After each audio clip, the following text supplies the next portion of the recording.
Hello everyone, my name's Craig, although some people know me as Tough Monkey from my YouTube videos for street kart racing on iOS. Now this isn't a tutorial video like I normally do, this is actually a video about controllers. Now I'm on a lot of sim racing website forums and social media, and I can't help but notice it's all become a bit of a wang waving competition, who's got the best rig. And the game itself seems to be completely secondary. It's all about the rig, and that's kind of lost on me. For me, I just want a controller that I can play the game and have as much fun as I possibly can. Now I've got a lot of track racing experience from karting and various other disciplines, and the game to me is just a simulation. It's never going to be any more than that. It's just a way of having a bit of fun. This is my current wheel. It's a Fanatec CSL. It's, as far as Fanatec's range is concerned, it's pretty much bottom of the rung.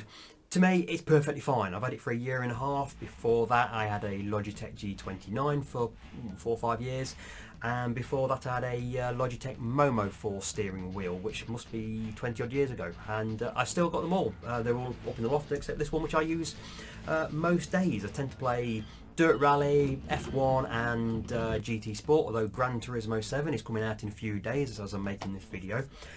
But I've got a longer history than that. My very first computer I inherited from my granddad back in about 1984, and well, this is it. It is my original Sinclair ZX Spectrum 48K. That is genuinely my original computer. Now, unfortunately, I can't play it anymore because I've not got the tape deck and the cables have all perished long time ago. But I do still have the original computer, and I do have some of the original games that I used to play back then, including my very first driving simulator, which was Chequered Flag. It is as utterly awful as you can imagine, but it was my first driving simulator for a home computer. There were plenty of other games that I've played since then. Grand Prix Simulator by Codemasters, who also make the current Formula 1 games, other than I bought out by Electronic Arts. Games like Sega Rally. Now, I actually had a steering wheel for this on the Sega Saturn, and it was utterly atrocious, so I always used to play this on the Sega Saturn controller, which I've still got down there, in fact. But there was one game back then which kind of slipped under the radar, and it was Formula 1 Simulator by Mastertronic. It was available for the Sinclair ZX Spectrum, Amstrad, and I think for the Commodore as well. And it had a unique feature which I never saw in any other game. An original game, this is. Hidden in the instructions, just over there, I shall show a close-up of that, is this instruction for the controllers. You can have the usual keyboard, Kempson, Fuller, cursor joystick and ZX interface, which is what you used to have back then in the old ZX Spectrum days. But number 6 was steering wheel, and you could build your own steering wheel, which was quite common back in the day, to build your own stuff for computing. Steering wheel, use a sellotape tin or a similar object of about 4.5 inches in diameter. Hold it at the top position of the centre of the top row of the keys so that it nestles against the ridge at the back. See, the Spectrum had a ridge at the back.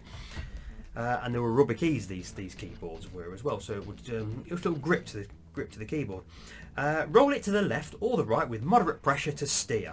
To begin with, a rocking motion on the wheel may help you get the feel of the car. This is back in 1985 this game came out, but I never attempted that, never attempted it. And well, I thought, you know what, I'm going to have a go at that. Because Gran Turismo 7 is coming out in a few days' time, I'm going to be all over this, so this might be the last opportunity to play some of my old retro games. So what I'm going to do now is I'm going to build a steering wheel for that computer. Unfortunately, like I said, I can't play on that, but I do have a Razer keyboard, which I think I might be able to make work as a Sinclair ZX Spectrum. I've got all these games, Chequered Flag and Formula 1, on emulators. I own the game, I own the Spectrum, so I don't think I'm contravening any copyright laws by doing this. But I'm going to have a go at doing it as the developers intended. So I'm now going to go and find something that's 4.5 inches long. Steady on, you're just embarrassing yourself. And I should be back shortly, so I'll see you in a moment. Success! I have found something, a Amaretini biscuit tin, which brilliantly still has some Amaretini biscuits in there, which I've just eaten, which is why I'm full of it at the moment. But that is very nearly 4.5 inches, about 4.25 inches in old money, 11 centimetres something in new money. But I'm going to have a go at building this into a steering wheel, so I'll get rid of this shortly. And also, I'm going to have a go at making a proper steering wheel to stick on the end of this, so that is my next job.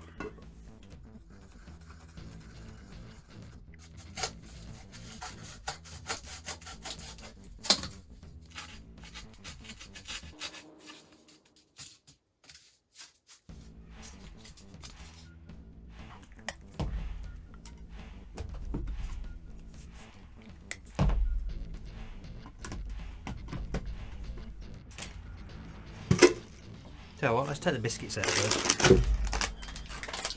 I'll have those later.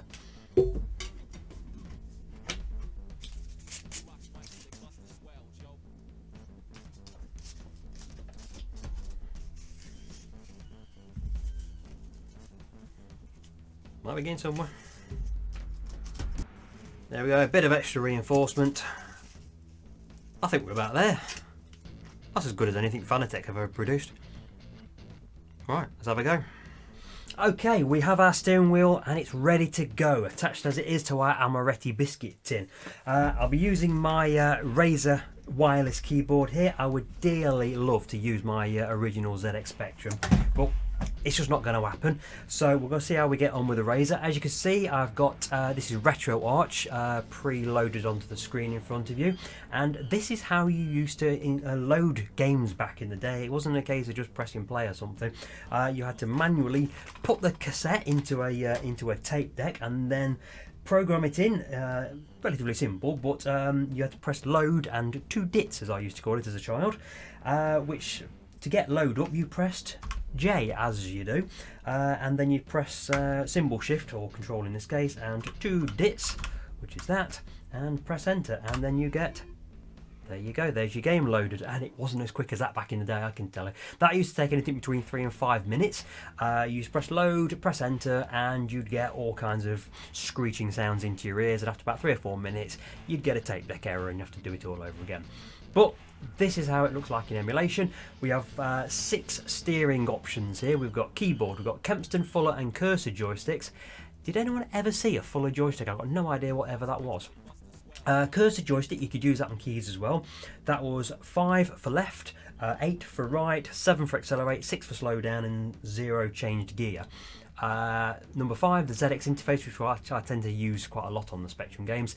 That's 6 for left, 7 for right, 8 for slow down, 9 for speed up, and 0 for change gear. But steering wheel, I never used that. But we're going to try it now. So let's have a go. Press 6. Now then, these are the circuits you had available to yourself. Now back in Checker Flag days, you didn't have had hardly anything to play with. But this, we've got a choice of Silverstone. We've got this circuit T or Next N, because why would T be yes? Next, Brands Hatch, classic Brands Hatch, Monaco, Hockenheim, the full length Hockenheim circuit. We've got the Österreich ring, which is the Red Bull ring now. Kyalami in South Africa. I've not been there in a few years. In fact, I remember Damon Hill racing there in about 94 would it have been? 94, I think. Zolder, which is Belgium. That went to Belgium between Spa coming back onto the calendar. Paul Ricard with the full-length Mistral straight on there. Monza without the chicane into the start-finish straight. Zandvoort, this is the pre-Max Verstappen Dutch Grand Prix. And then back to Silverstone. This is the 84-85 configuration, so you've not got the left-right of Beckett's, you've not got the club section, and you've not got any of the infield section as well. So let's go with that, because that should be relatively straightforward. So I was going to press Y for yes, because why wouldn't you? T, auto or manual gears. Now then, let's go with auto, because this is going to be difficult enough as it is. Wet or dry. Now this usually messes up on this emulator, so I might need to pause it here, but let's see how we get on. Let's go dry. Let's see, it's here we go. Right, choice of practice or qualifying. Let's just go into the qualifying section, shall we? So 1 lap of Silverstone. So press Q.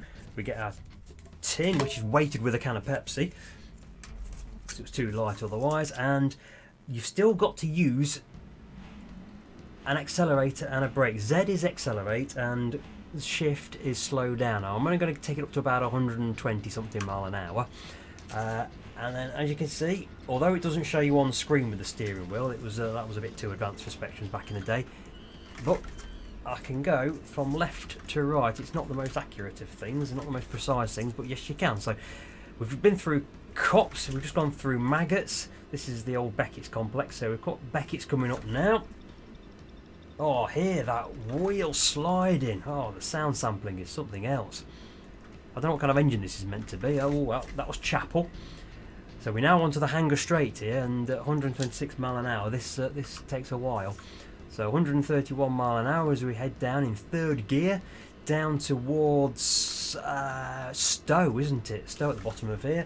Oh, Oh, just listen to the grip. The contorted sound of these 84 tyres sliding. We're coming up to Club Corner now, which would be the final corner on the modern circuit, since they've moved the start-finish straight. And we're now heading up towards Abbey Curve, I think it was called. It then became Abbey Chicane, but we now completely avoid it. Whoop. And then we're now coming up to what should be the final corner on the circuit back in the 80s. This was Woodcote. It actually had a chicane, a right-left chicane, which you used to see cars lifting up onto two wheels as you went through, but I don't think this game has got the chicane. We went too tight then, and then we're on to the start-finish. There we go, we've qualified 6th, so let's get ready to go. Whoa. Here we go. Come on, come on, come on. Can't believe we qualified 6th at 130 mile an hour. Now, I think we can just drive straight through cars on this. Whoa! Oh, we're going to crash, nearly. So 132 mile an hour, and we managed to ghost our way through the back car. Now, on some of the online games I've played, ghosting is probably a good idea, so let's run with it. So that's Maggots we've just gone through. We're approaching Beckett's. I've got no idea how many laps this is. This is Beckett's. Coming up to Chapel, the left-hander onto the hanger straight. I don't understand how this didn't catch on. This just feels very, very long. Can we go a little bit quicker? Oh, way up, we've been overtaken. 140 mile an hour. Where did that go? Oh, hello. Where's he gone? Oh, through Stowe. We're still first. Okay. Not sure where all those cars are. You can see him in the bottom right corner. He's in my wing mirror. Oh, we've dropped down to second. Where are we going now? This was... Oh, Club, are we going to hang on to this? Why is everyone getting quicker and I'm going slower? Up to 150. Can we hang on to this through Abbey? Right, final corner coming up. Drop to 3rd. Can we go any faster? I've no idea what this car can do. 160, can we do 160? Coming up to Woodcote. Oh, come on. Wait. Any faster? Is this a 2-lap race? 3-lap? I've got no idea. We're into lap 2. Oh, we're going to bin it. We're going to bin it. We're going to bin it. We've binned it. Got fastest lap of 141 with a homemade steering wheel. So, I think I'll wrap it up there. So when you're comparing your steering wheel and comparing how many thousands of pounds you've spent on it, this is where it all originated from. A homemade steering wheel on a Amaretti biscuit tin back in the early 80s with a pioneering game, Formula 1 simulator on the Spectrum, Commodore and Amstrad computers. That's Genesis right there. See you next time.